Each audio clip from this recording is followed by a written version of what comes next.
something that'll make me go this crazy all night, spinning my dough. Had $1 million vibe in the body to go. Them birthday cakes, they stole the show. So sexual, she was flexible, professional, drinking Xano. Hold up, wait a minute, do I see what I think I will? Did a thing I seen, sure to get low. Ain't the same when it's up that close. Make it rain, I'm making it snow. Work the pole, I got the bankroll. I'ma say that I prefer them no clothes. I'm into that, I love women exposed. She threw it back at me, I gave her move. Cash ain't a problem, I know where it goes. She had them bottom jean boots with the fur.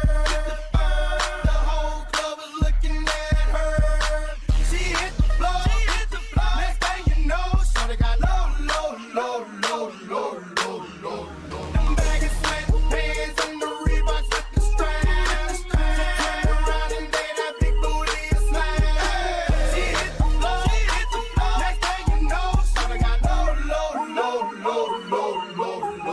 Hey, shorty, what I gotta do to get you home? My jeans full of guap and ain't ready for shows. Cadillacs, Maybach for the sexy grown. Put cone on the rocks that'll make you moan. 1 step, come on. 2 steps, come on. 3 steps, come on. Now that's 3 grand. What you think I'm playing? Baby girl, I'm the man. I did a rubber bands. That's what I told her. Her legs on my shoulder. I knew it was over. That Henny and Cola got me like a soldier. She ready for Rover. I couldn't control her. So lucky on me, I was just like a clover. Shorty was hot like a toaster. Sorry, but I had to fold her like a pornography poster. She showed her. Jean boots with the fur. The whole club was looking at her. She hit the floor. Next thing you know, shorty got low. Them baggy sweatpants and the Reeboks with the straps. Turn around and get that big booty a smash. She hit the floor. Next thing you know, shorty got low. Yeah, she was worth the money. The mama took my cash, and I ain't want it back. The way she bent that back, got her them paper stacks, tattoo above her crack. I had to handle that. I was on it, sexy woman, kept me showing and made me want it. 2 in the morning, I'm zoning, and them rosé bottles foaming. She wouldn't stop, made it drop. Jordan did that poppin' lock. Had to break her off that guap. That was fire, just like a glide. Jean boots with the fur. The whole club was looking at her. She hit the floor. Next thing you know, shorty got low. Them baggy sweatpants and the Reeboks with the straps. Turn around and get that big booty a smash. She hit the floor. Next thing you know, shorty got low.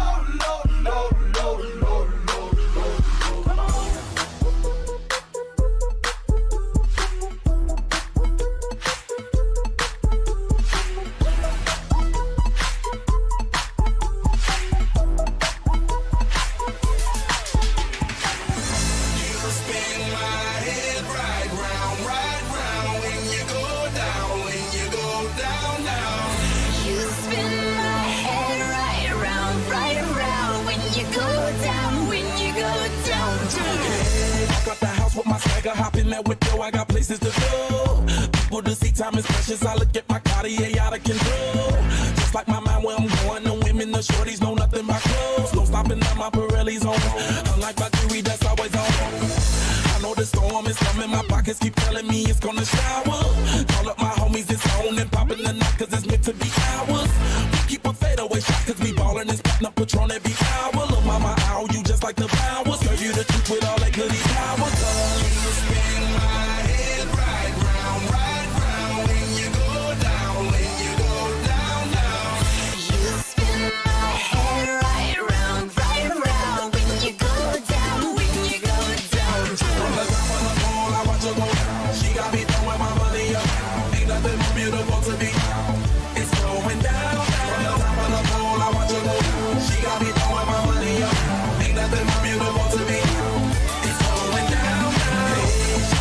I'm the man, my money lover like a #1 fan. Don't open my mouth, let her talk to my fans. My Benjamin Franklin's, a couple of grands. I got rubber bands, my paper planes making a dance. Get dirty all night, that's part of my.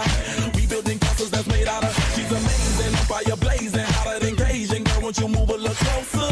Time to get paid, it's maximum wage. That body belong on a poster. I'm in the days, that bottom is waving at me like, damn it, I know you. You run the show like a gun out of holster. Tell me what.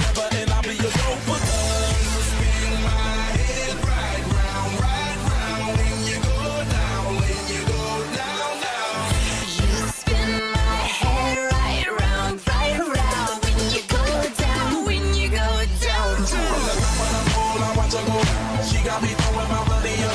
Ain't nothing more beautiful to me. It's going down, down. From the top of the moon, I watch her go. She got me throwing my money up. Ain't nothing more beautiful to me. It's going down, down. Yeah, I'm spending my money. I'm out of control.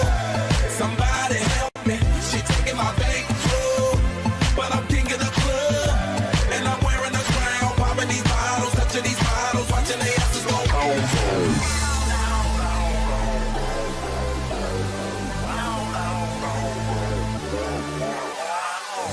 You spin my head right round, when you go down, when you go down, down. You spin my head right round, when you go down, when you go down. You spin my head right round, when you go down, when you go down, down. Spin my head right round, when you go down, when you go down.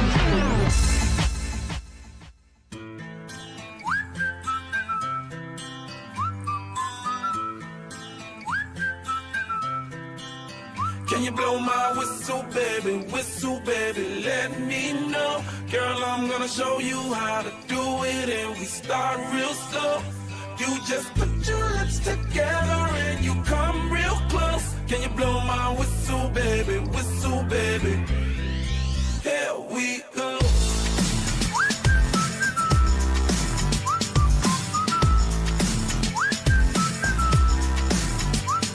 Look, I'm betting you like people, and I'm betting you love freak mode, and I'm betting you like girls to give love to girls and stroke your little ego. I bet you I'm guilty, your honor. That's just how we live in my genre. Who in the hell done paved the road wider? There's only one blow and one rider. I'm a damn shame, order more champagne, pull a damn hamstring, tryna put it on ya. Let your lips spin back around, come up. Slow it down, baby, take a look. Blow my whistle, baby, let me know. Girl, I'm gonna show you how to do it, and we start real slow. You just put your lips together and you come real close. Can you blow my whistle, baby, here we go. Whistle, baby, whistle, baby. Whistle, baby, whistle, baby. Whistle, baby, whistle, baby.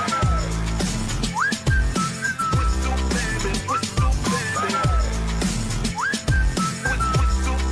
whistle, baby. It's like everywhere I go, my whistle ready to blow. Shawty don't even know she can get in it for the low. Told me she not a pro, it's okay, it's under control. Show me soprano, cause girl you can handle. Baby with stars, so then you come up in park clothes. Girl I'm new, so my Bugatti the same nose. Show me a perfect pitch, you got it, my banjo. Talented with your lips like you blew out a candle. So I'm using, know you can make it whistle with the music. Hope you ain't got no issues, you can do it. Even if it don't fit, you never lose it.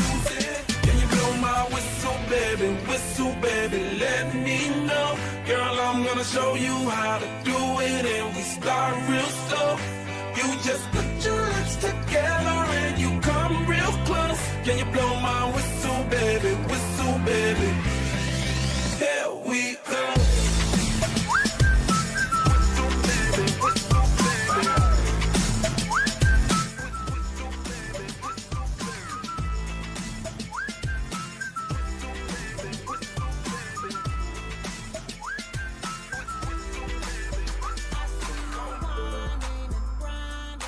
Up on that pole, I know you see me looking at you, and you already know I wanna fuck you. You already know I wanna fuck you. You already know, girl. Money in the air, as Mofil. Grab you by your coattail, take it to the motel, wholesale. Don't tell, won't tell. Baby say I don't talk, dog, but she told on me. Oh well, take a picture with me. What the flick gon' do? Baby, stick to me, and I'ma stick on you. If you pick me, then I'ma pick on you. Digo double G, and I'm here to put this dick on you. I'm stuck on pussy, and yours is right. Rip riding the poles, and them doors is tight. And I'ma get me a shot for the end of the night. Cause pussy is pussy, and baby, I'm pussy for life. Winding and grinding up on that pole. I know you see me looking at you, and you already know I wanna fuck you. You already know I wanna fuck you.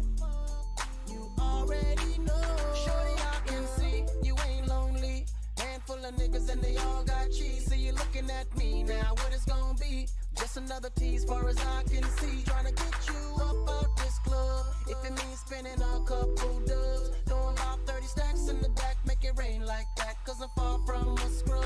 You know my pedigree. Ex-dealer used to move amphetamines. Girl, I spend money like it don't mean nothing. And besides, I got a thing for you. I see you whining and grinding up on that pole. I know you see me looking at you, and you already know I wanna fuck you. You already know I wanna fuck you. You already know. I see you whining and grinding up on that pole. I know you see me looking at you, and you already know I wanna fuck you. You already know I wanna fuck you. You already know, girl.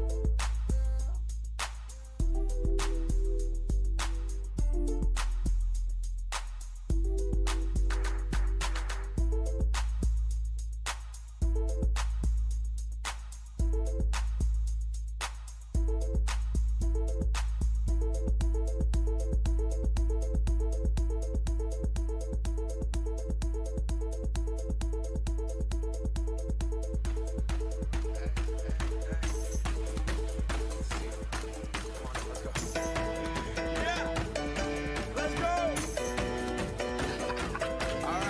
Alright, okay. Okay. Return to the Mac. Get up what it is, what it does, what it is, what it isn't. Looking for a better way to get up out of bed instead of getting on the internet and checking a new hit. Me get up. First shot, come strut walking. A little bit of humble, a little bit of cautious. Somewhere between like Rocky and Cosby's for the game. Nope, y'all can't copy yet. Bad moonwalking, and this here is our party. My posse's been on Broadway, and we did it all way. Grown music, I shed my skin and put my bones into everything I record to it. And yeah, I'm on. Let that stage light go and shine on down. Got that Bob Barker suit game and Plinko in my style. Money, stay on my craft and stick around for those pounds. But I do that to pass the torch and put on for my town. Trust me, on my INDEPENDENT shit hustling. Chasing dreams since I was 14 with the 4-track bustin'. Halfway across that city with the back crush shit. Labels out here, now they can't tell me nothing. We give that to the people, spread it across the country. Labels out here, now they can't tell me nothing. We give it to the people, spread it across the country. Here we go back, this is the moment, tonight is the night. We'll fight till it's over, so we put our hands up like the ceiling can't hold us.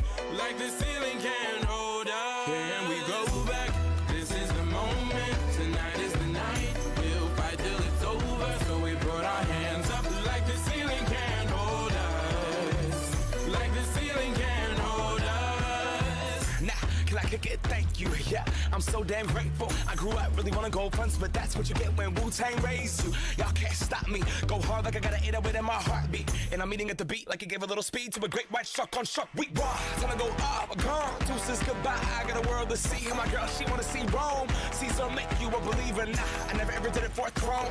That validation comes from giving it back to the people. Now, sing this song and it goes like, raise those hands, this is our party. We came here to live life like nobody was watching. I got my city right behind me. If I fall, they got me. Learn from that failure, gain humility, and then we keep marching. And we go back, this is the moment, tonight is the night. We'll fight till it's over, so we put our hands up like the ceiling can't hold us. Like the ceiling can't hold us. Go back, this is the moment, tonight is the night. We'll fight till it's over, so we put our hands up like the ceiling can't hold us. Like the ceiling can't hold us.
I can't keep out, got me singing like na na na na. Every day's like my iPod stuck on replay, replay. Shawty's like a melody in my head that I can't keep out, got me singing like na na na na. Every day's like my iPod stuck on replay, replay. Remember the first time we met, you was at the mall with your friends. I was scared to approach ya, but then you came closer, hoping you would give me a chance. Who would have ever knew that we would ever be more than friends? But railroad white breaking all the rules. She like a song played again and again. That girl, like something of a poster. That girl is a damn they say. That girl is a gun to my holster. And she's running through my mind all day. Hey, Shawty's like a melody in my head that I can't keep out. Got me singing like na na na na. Every day's like my iPod stuck on replay, replay. Shawty's like a melody in my head that I can't keep out. Got me singing like na na na na. Every day's like my iPod stuck on replay, replay. See you being all around the globe. Now once did you leave my mind? We talk on the phone from night till the morning. Girl, it really changed my life. Doing things I never do. I'm in the kitchen cooking things she likes. Railroad white breaking all the rules. Someday I wanna make you my wife. That girl, like something of a poster. That girl is a damn they say. That girl is a gun to my holster. And she's running through my mind all day. Hey, Shawty's like a melody in my head that I can't keep out. Got me singing like na na na na. Every day's like my iPod stuck on replay, replay.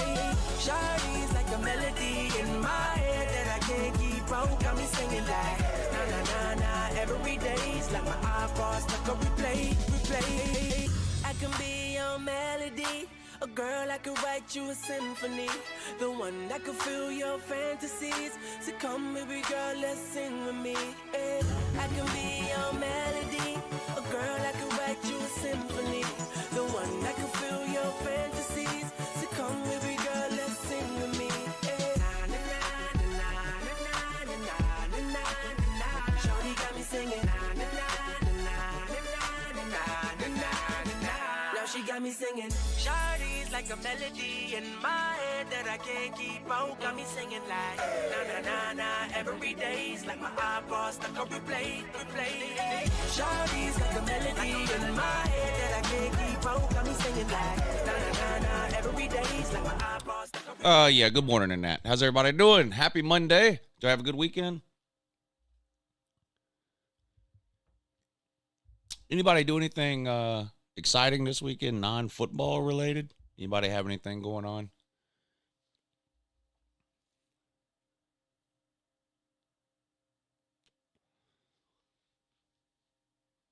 I didn't, obviously. How much did I streamed a game on Friday. That's 4 hours. Kickoff show on Saturday morning. That's 2 hours. That makes 6 hours. And then 2 time slots on Saturday at 14 hours. That's a lot of streaming. And I might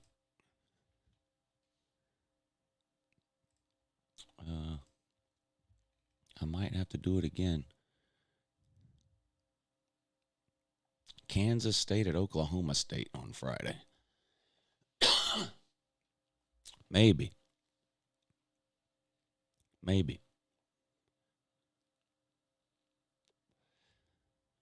What Oklahoma State do this weekend? Did they even play? No. They were off. Right? Because Oklahoma played Iowa State this weekend, not Oklahoma State. So Oklahoma State was off this weekend. Maybe they get it turned around. I don't know. What are they? 2-2. Boy, Texas-Oklahoma game is going to be good this weekend. Anyway, how y'all doing? How's everybody doing? Has Oklahoma State phoned in the season? They quit playing football halfway through last season, and they never started back.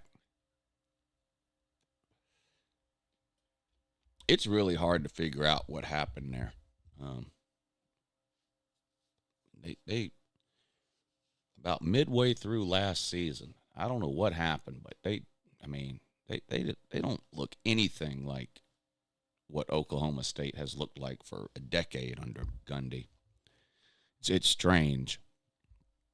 It's real strange.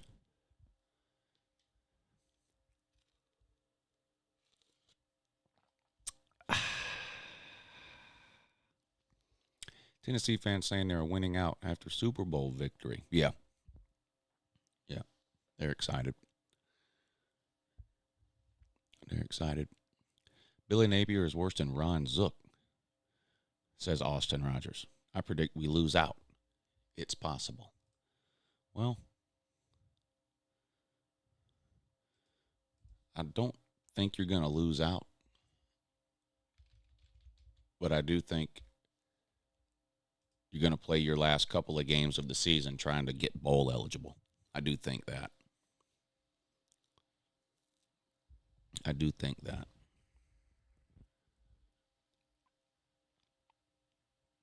Super Bowl is becoming the next rent-free. Well, Tennessee did this whole Super Bowl thing to themselves. The fans ran around for a year talking about this game. The players talked about how important the South Carolina game was. You pulled out all the gimmicks at home at night with uniforms and spooky Rocky tops and everything else. It does kind of seem that way. It does kind of seem like Tennessee's entire season was built around trying to beat South Carolina at home in September. It does seem that way to everybody.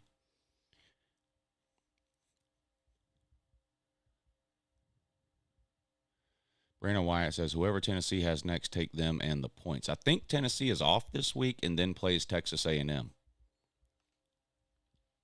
I think Tennessee's off this week and then they host Texas A&M, I believe. Bama is going to beat up on the Aggies this weekend, says Jarvis. Yep, right. Why are you nervous for Milroe going into Kyle Field? I don't understand.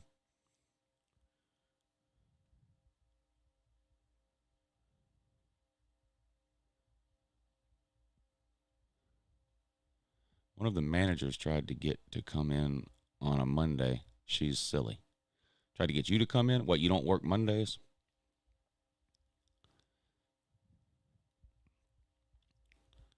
Yeah, what are you nervous about? It's Jalen Mildew. What do you have to be worried about? You pumped him up for 30 minutes this morning. Now you're worried about him playing Texas A&M? Tyler Van Dyke didn't seem worried about playing Texas A&M.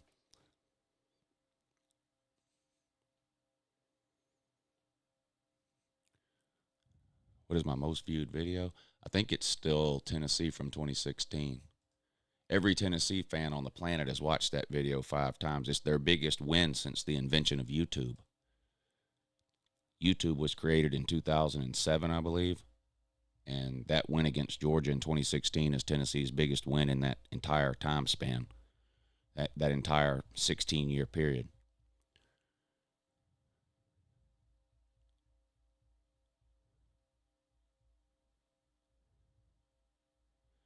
Only way Texas is going to pull this off is if the Texas defense plays lights out and contains Gabriel. OU has no run game.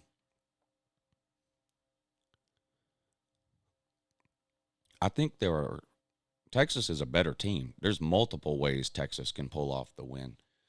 Oklahoma's the one that's going to have to do something to pull off a win. Texas is a better team. Doesn't mean that they'll win, but that sounds backwards to say that Texas is the team that has to figure something out to win.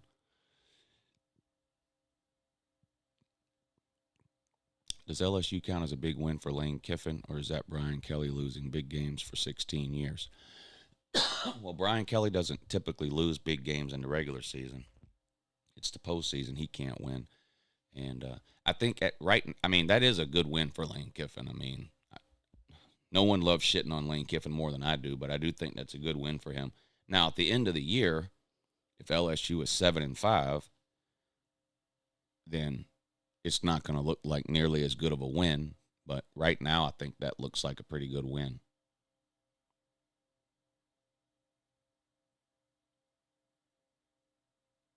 I think it's 3 years in a row, Jarvis, that Kentucky has beat Florida 3 years in a row and 4 out of the last 6 years. Kentucky has replaced Florida in the SEC pecking order. And I'm not talking about like any 1 year. I'm talking about if you just look at like where the teams are now in the SEC over a 4 or 5 year period, and you rank teams over the last 4 to 5 years or whatever, Kentucky is higher up on that list than Florida is. Florida is now looking up at Kentucky in the SEC in terms of pecking order. Who's going to win the West in the SEC? Shit. Ole Miss, Bama, LSU, Texas A&M, they're all still in it.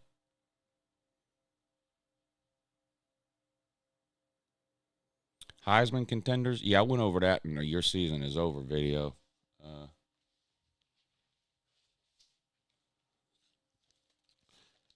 If I was making a Heisman list today with 5 finalists, it would be Michael Penix, Caleb Williams, Quinn Ewers, Bo Nix, and Jordan Travis.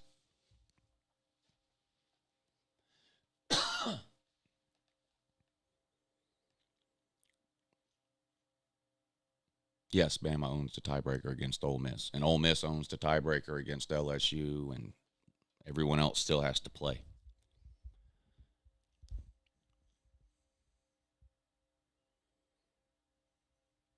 Kyle McCord? No. No. No.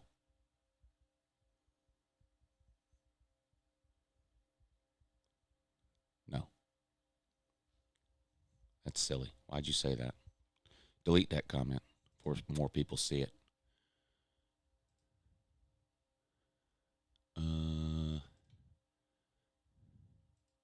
What'd the AP do with the rankings? Let's see. Left Georgia at 1. I figured they would do that. Georgia, Michigan, Texas, Ohio State.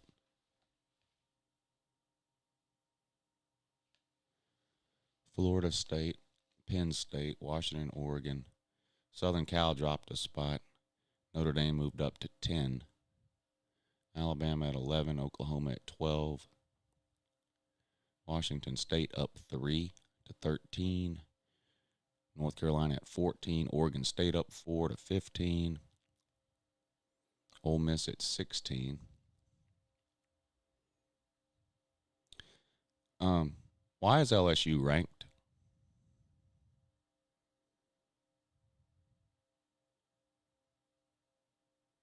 See, this is what I don't like, because this gives the basic bitches who think everything is rigged for the SEC ammunition that's impossible to fight back against, because this is insanity.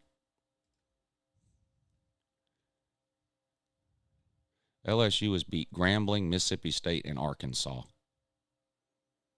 3 bad teams.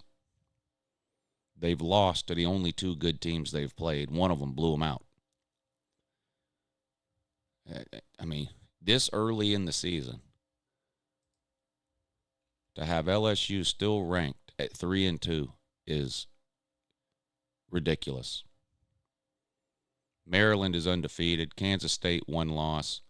Texas A&M 1 loss. UCLA 1 loss. This is insanity. Why isn't Clemson ranked then? Isn't Clemson 3-2? Why don't we put Clemson in here too? What are we doing?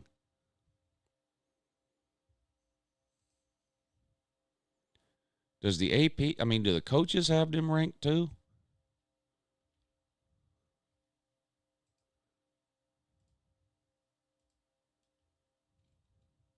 Yep. I don't understand that. I don't understand that at all. LSU may run the table and end up 10-2. I don't think that's going to happen, but so they may end up being ranked somewhere. But you just can't make any rational justification for having LSU ranked right now. That's just ridiculous. That's just ridiculous. Missouri ranked? Well, they're undefeated with a win over Kansas State. They should be ranked. Yeah, they're ranked. Yeah. Let's go back to the AP. Yeah, Missouri's 21. They should be ranked. They have a win over Kansas State. That's a pretty good win. I mean, that's a better win than anybody else. That's a better win than, hell, that's a better win than Georgia has. I mean, a win over Kansas State's not a bad win. That's a better win than a lot of these teams have. And they're 5-0.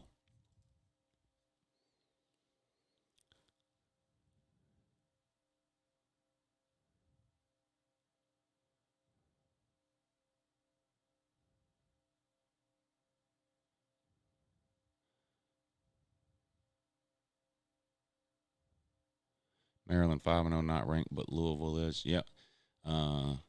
Maryland, I mean, I remember having this conversation last year around this same point in the season when Kansas, Syracuse, and Duke were all 5-0, and I think none of them were ranked. And I remember having this conversation last year. At some point, like, being able to win your games has to matter to some degree. I mean, you have to take, at some point, you got to remove your feelings about, like, how good you think a team is and rank teams based on what they're actually doing on Saturdays. And look, I get it that Syracuse starting 2-0, okay, fine, don't rank them, okay. And Syracuse isn't undefeated anymore, but you're talking about Maryland, but I just, at some point when you just keep winning, you got to start ranking these people. Now, Maryland plays, I believe, Ohio State this weekend. So, let me see if that's right. Yeah. Ohio State at home against Maryland.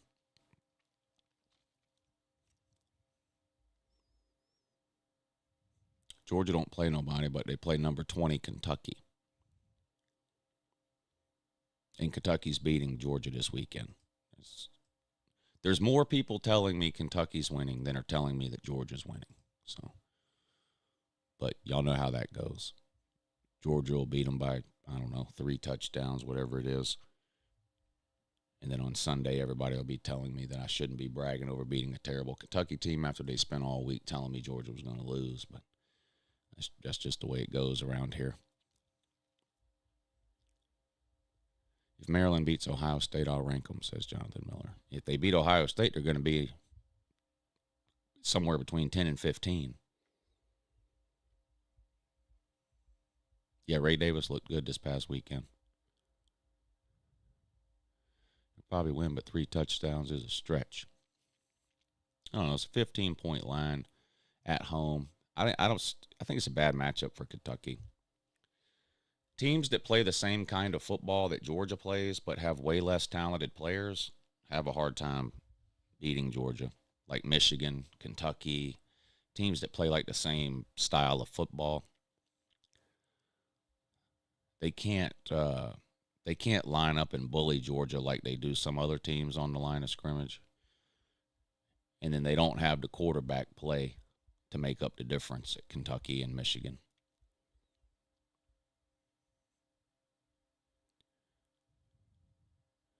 Maryland shouldn't be ranked with their wins. Well, at some point, winning games is the point of playing games. We're almost halfway through the season, and they don't have any losses. So,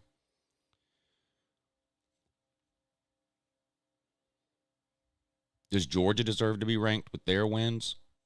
Should Georgia be unranked? Should Oklahoma be unranked? Should Michigan be unranked?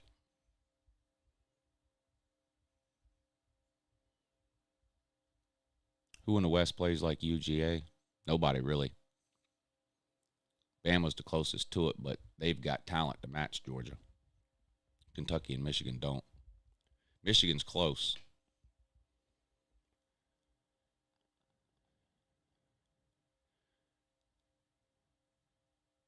Yeah, Maryland should be above any 3-2 team. Yeah.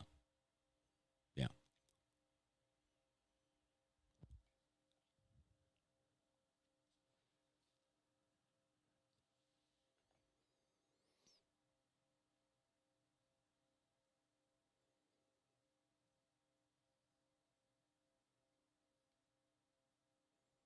Chaz Chambliss is what was going on with Auburn. I don't understand. I don't want to get started on that this morning. There's nothing we can do about it.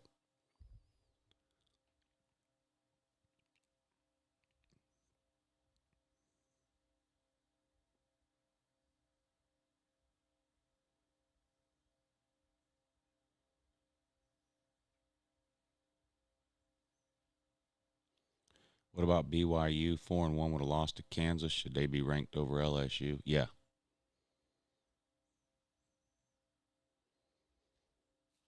Yeah, Bama's probably got the best defense in the SEC right now. Take away Brock Bowers, and Georgia's a very mortal team. Yeah. Yeah. Take away players. Take away a team's best players, and somehow they're not as good. It's an interesting theory. Does it matter that without Bryce Young, Alabama would have been 6-6 last year? No, doesn't matter. They had Bryce Young. What the fuck? I swear, some of y'all, I don't understand. I don't understand some of y'all.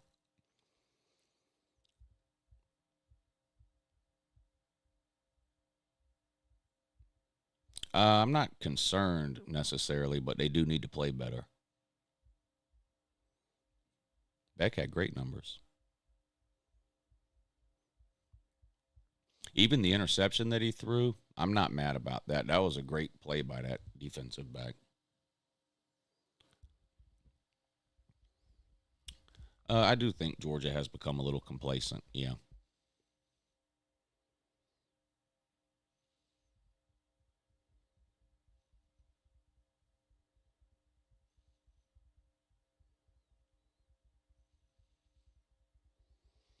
Yeah, if Georgia didn't recruit so well, they probably wouldn't be undefeated and ranked number 1 and coming off 2 straight national titles.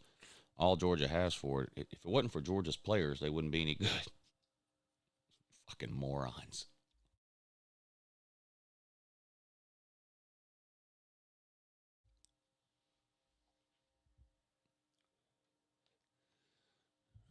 Well, if Alabama didn't have Nick Saban, they do have Nick Saban. What the fuck?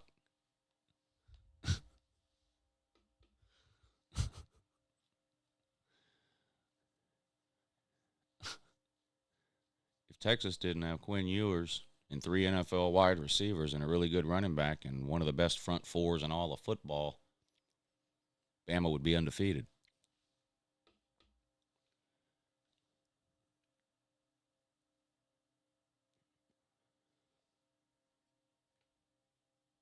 Imagine if Michigan didn't have Blake Corum and Donovan Edwards. Man, that's all Michigan did. They do have Blake Corum and Donovan Edwards.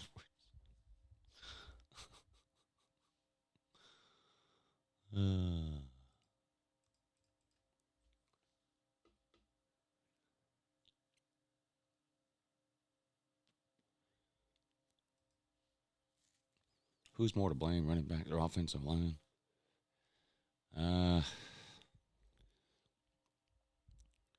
It's about equal. I mean,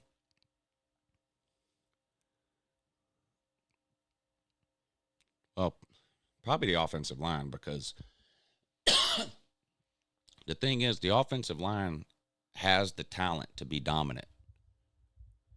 And a dominant offensive line can make average running backs look really good. And that's what Georgia has, is average to below average running backs. There's nothing our running backs can do to get any better. The offensive line can play better. There's nothing our running backs can do. They're just not as talented as we're used to having at that position. I mean, Cash Jones is carrying the ball for Georgia in the second quarter. Cash Jones was RB2 on Saturday. It was Dejon Edwards Cash Jones. 2 months ago, we thought those were like the fourth and fifth, maybe third and fourth running back. So there's not much Georgia can do in terms of the running backs. They're just not very good. The offensive line could and should be playing better.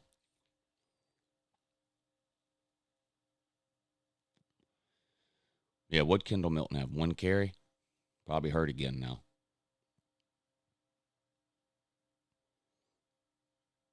It was nice to get Ladd McConkey back, and that surprised me. I mean, I was half trolling comparing him to A.D. Mitchell and George Pickens, but, like, I had just made up my mind. I wasn't going to spend all season hoping to get Ladd McConkey back this week, every week. And then, you know, I got tired of doing that the last 2 years. So I had just made peace with the fact that we weren't going to see Ladd McConkey until the postseason. So it was good to see him, even though he only, you know, a handful of plays and a couple of catches. But hopefully they can get him worked back in a little bit more to the rotation. He had at least one big third down catch that I remember. I mean, I know he had more than one catch, but he had that one, what was it, like 3rd and 9, and he caught like a 12-yard out route or whatever it was. I mean, ran a perfect route in a zone coverage, right between the corner and the safety. Beck put it right on the money for a third down conversion. It was good to have him back. You can tell they're still kind of easing him back in, though. Like, we didn't do – like, normally if Ladd McConkey plays, he's going to get at least 5 or 6 passes behind the line of scrimmage, you know. I don't think we had any of those to Ladd McConkey. It was all, you know, between 5 and 15-yard out routes, but they'll get him worked back in. We're, you know, I don't even know if Kirby's going to talk about it, and even if he does, you can't believe what he says, but I would be curious to know how Ladd's back was after the game, how it was yesterday, how it is today.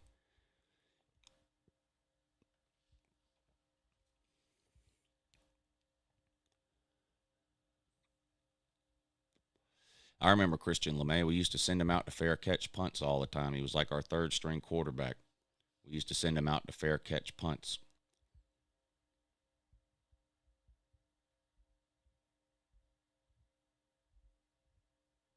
No, when Bama loses this weekend, the Bama fans, right now the Bama fans are running around saying Texas is the best team on the planet because Texas beat them. This weekend they'll be telling us all that Texas A&M is the second best team on the planet if they lose. I'm not sure Bama's going to lose to Texas A&M. I think it could be a good game, but Texas A&M I think is going to have a hard time moving the ball.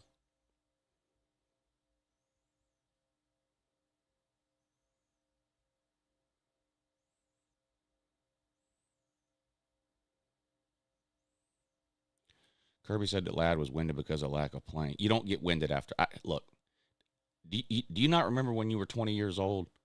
I promise you can run one pass route a year and not be winded. You're not gonna.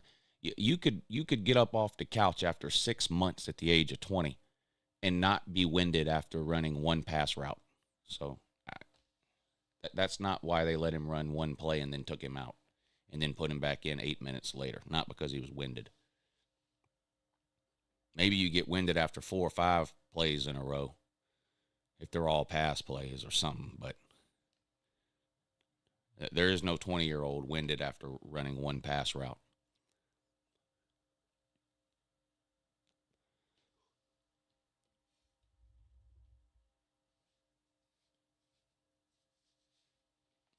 Bama can't lock up the West this Saturday.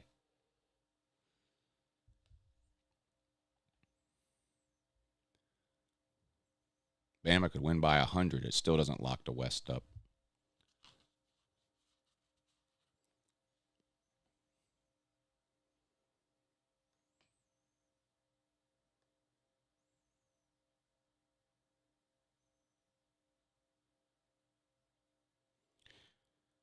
Okay. Okay about Mill. Okay on Milrow.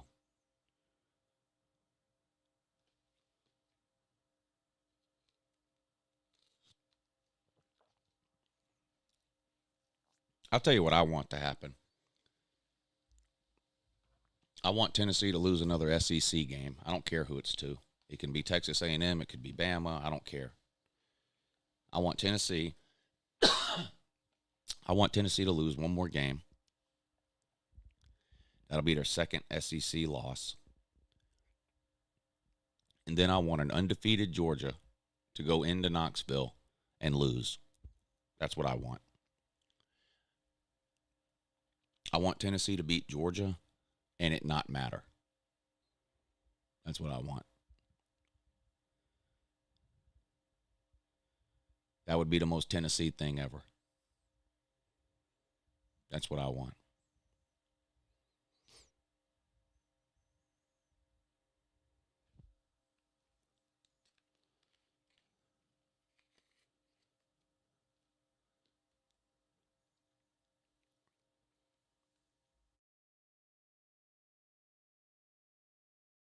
That would be absolutely hilarious to me.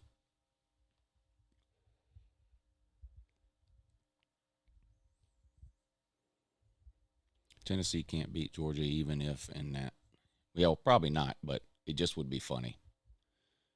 Like last year, they beat Bama, brag about it, and then in the end, it didn't matter. They still couldn't even win their division. I want the same thing to happen again, but with Georgia this time. That'd be hilarious to me.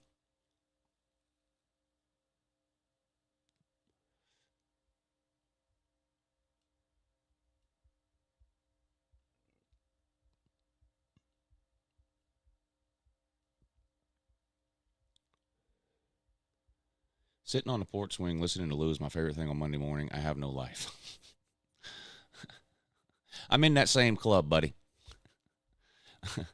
From September to January, my entire life is trying to pass the time between Saturdays. That's literally it. That's all.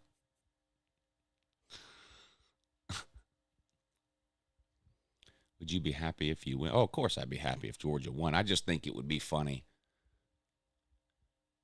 for Tennessee to beat Georgia the first time in 7 years and it not matter.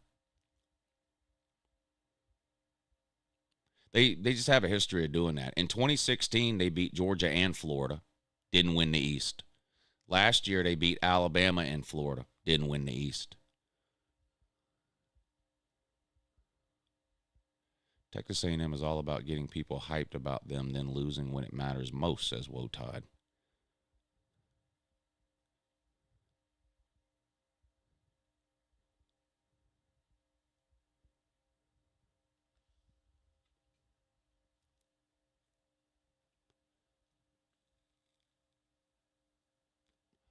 Yeah, Carson Beck's playing good. Tennessee man will be unbearable if they win. Well, no, I don't think so because it'll be a meaningless game if because that's the last SEC game of the year for Georgia. So if Georgia's 10-0 and Tennessee's 8-2, Tennessee can win that game by 100. It won't change anything.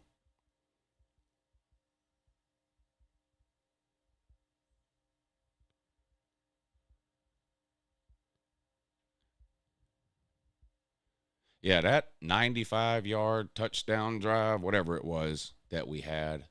When was that? Towards the end of the third quarter, beginning of the fourth quarter, whatever. It wasn't like a last-minute drive, but you really felt like Georgia needed some points there. And Carson took them down the field, 90-something yards, whatever it was. That was a clutch drive.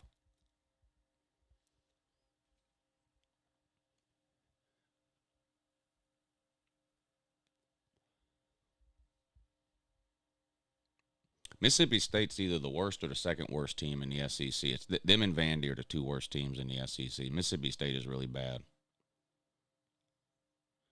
That doesn't mean Alabama didn't play well, but if you rank the SEC teams, Mississippi State and Vandy are going to be the bottom two.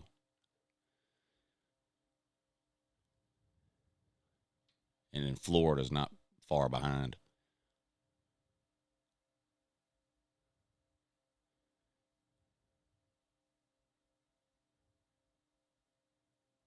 Considering we beat Ole Miss, Then Ole Miss beat LSU. I say we woke ourselves up after USF. Well, Ole Miss beating LSU doesn't have anything to do with anything. Transitive property, I mean, you beat Ole Miss beat LSU. That's got nothing to do with the Bama LSU game. Nothing. LSU at Missouri, who you got, Lou? Sneaky good game. Yeah, that is going to be a good game. Missouri's already pulled off one big upset at home over Kansas State. This will be a little tougher against LSU, but that could be a good game.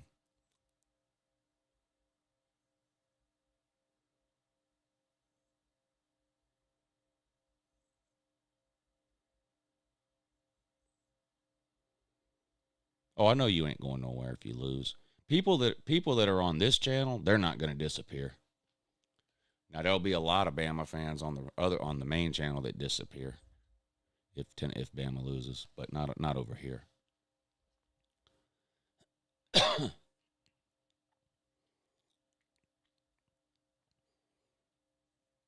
Of course, Austin. Yeah.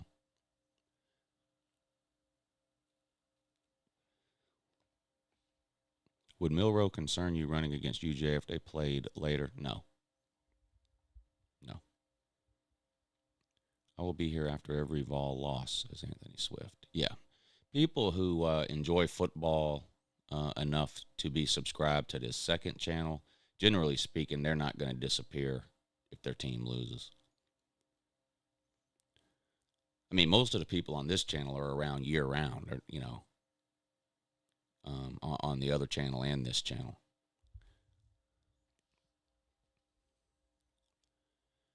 The Morning Shoe's the most underrated shoe on YouTube. This really isn't that great of a show. I only do this show to get myself up and working every day.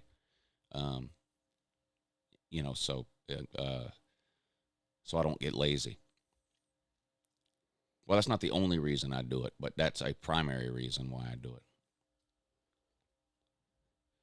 It takes a lot of self-motivation and self-determination to run your own business, because you don't have anybody telling you what to do. So just think about how many days you get up in the morning and don't feel like going to work. Well, when you own your own business, you don't have to go to work if you don't feel like it. But the problem is you don't make any money if you do that.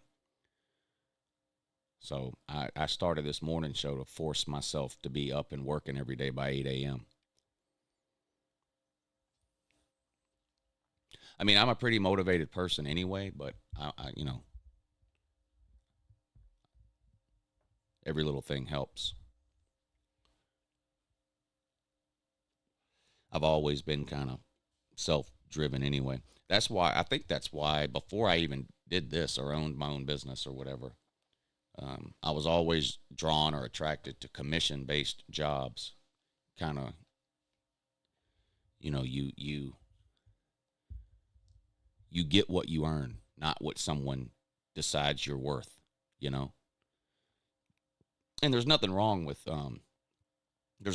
just being an employee and working for somebody. Nothing at all. I did that for a long time. There's nothing wrong with that. But the upside to commission-based jobs or running your own business is that, you know, the harder you work,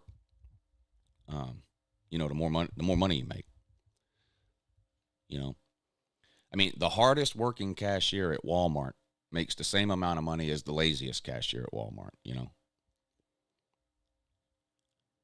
And I've had jobs like that, not a cashier at Walmart, but hourly paid jobs, and it used to drive me up the wall.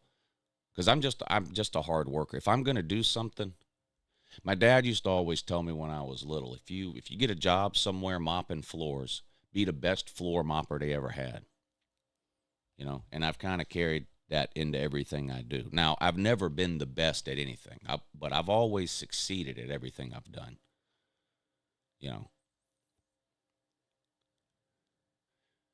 I've had jobs that were like hourly plus commission. I've had jobs that were salary plus commission. I've had jobs that were commission only. You know, that's sink or swim shit there. You don't sell nothing, you don't get paid at all. I've had all different types of jobs, and I've always succeeded. You know, might not have been the best, but always succeeded.